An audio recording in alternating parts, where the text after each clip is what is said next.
राजस्थान की तपती रेत के बीच बीकानेर जिले के एक छोटे से कस्बे देशनोक में स्थित है एक ऐसा मंदिर जो दुनिया भर में अपनी अनोखी परंपरा के लिए प्रसिद्ध है। यहाँ देवी की पूजा तो होती ही है, लेकिन इसके साथ साथ हजारों चूहों को भी प्रसाद खिलाया जाता है। जी हाँ, करीब 25,000 से अधिक चूहे इस मंदिर में खुलेआम घूमते हैं। और सबसे हैरानी की बात यह है कि अगर कोई चूहा आपके पैरों के ऊपर से गुजर जाए तो इसे बहुत शुभ माना जाता है। यह रहस्यमय मंदिर है करनी माता मंदिर, जिसे लोग प्यार से चूहों वाला मंदिर भी कहते हैं।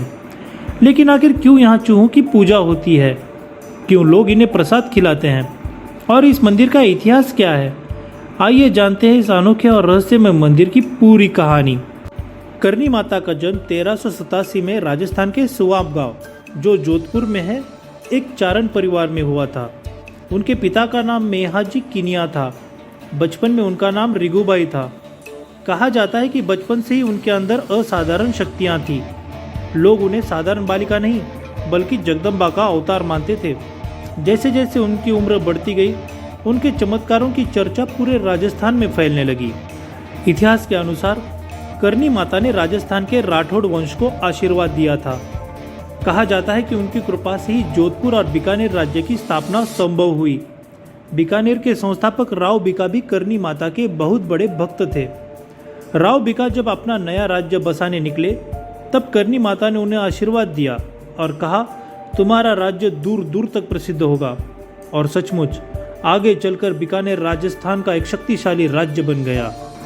अब आते हैं उस रहस्य पर जिसकी वजह से यह मंदिर पूरी दुनिया में प्रसिद्ध है।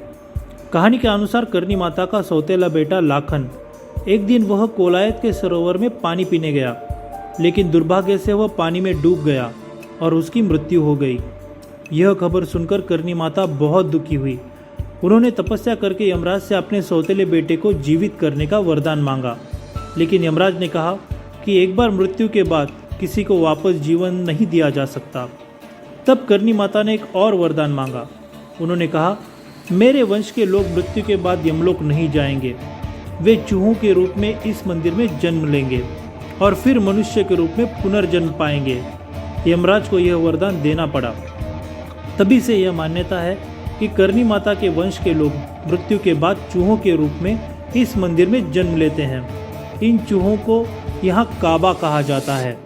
आज इस मंदिर में लगभग 25,000 से अधिक चूहे रहते हैं। ये चूहे मंदिर के हर कोने में दिखाई देते हैं। मंदिर में आने वाले भक्त इन्हें दूध, मिठाई और प्रसाद खिलाते हैं। और सबसे खास बात यह है कि अगर कोई भक्त उस प्रसाद को खा ले जिसे पहले चूहे ने खाया हो, तो इन हजारों काले चूहों के बीच कुछ सफ़ेद चूहे भी दिखाई देते हैं। इन सफ़ेद चूहों को बहुत विशेष माना जाता है। मान्यता है कि ये सफ़ेद चूहे करनी माता और उनके बेटों का प्रत्यक्ष रूप है। अगर किसी भक्त को इन सफ़ेद चूहों के दर्शन हो जाए तो इसे अत्यंत शुभ संकेत माना जाता है। कहा जाता है कि ऐसे व्यक्ति की मनोकामना अवश्य पूरी होती है। इस जगह का नाम देशनोक कैसे पड़ा, इसके पीछे भी एक रोचक कहानी है। कहा जाता है कि जब राव रिडमल ने करनी माता से इस जगह को बसाने की अनुमति मांगी, तब करनी माता ने कहा, यह स्थान देश की नाक जैसा महत्वपूर्ण है। इसी कारण इस स्थान का नाम पड़ गया देशनोक। आज यह जगह राजस्थान के सबसे प्रसिद्ध धार्मिक स्थलों में से एक है। करनी माता मंदिर की वास्तुकला भी बेहद सुंदर है। मंदिर का मुख्य द्वार सफ़ेद संगमरमर से बना हुआ है। इसके दरवाज़ों पर चांदी की नक्काशी की गई है, जिसमें देवी देवताओं की सुंदर आकृतियाँ बनी हुई है। मंदिर के अंदर प्रवेश करते ही आपके चारों तरफ चूहे दिखाई देंगे, लेकिन आश्चर्य की बात यह है कि इतने चूहों के बावजूद यहाँ कोई बीमारी या गंदगी नहीं फैलती। भक्त बिना डर के नंगे पांव मंदिर में चलते हैं। 21 मार्च 1538 को करनी माता ने 151 वर्ष की आयु में देशनोक के पास अपना शरीर त्याग दिया, लेकिन उनके भक्तों का विश्वास है कि माता आज भी इस मंदिर में अपने भक्तों की रक्षा करती है। आज भी हर साल लाखों श्रद्धालु इस मंदिर में दर्शन करने आते हैं। देशनोक का करनी माता मंदिर सिर्फ एक धार्मिक स्थल ही नहीं है, यह आस्था, परंपरा और रहस्य का अद्भुत संगम है, जहां हजारों चूहों के बीच भी लोग बिना डर के श्रद्धा से सिर झुकाते हैं। और यही वजह है कि यह मंदिर दुनिया के सबसे अनोखे मंदिरों में गिना जाता है।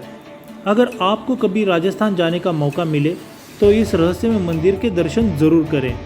शायद आपको भी यहाँ सफ़ेद चूहे के दर्शन हो जाएं और आपकी भी किस्मत बदल जाए।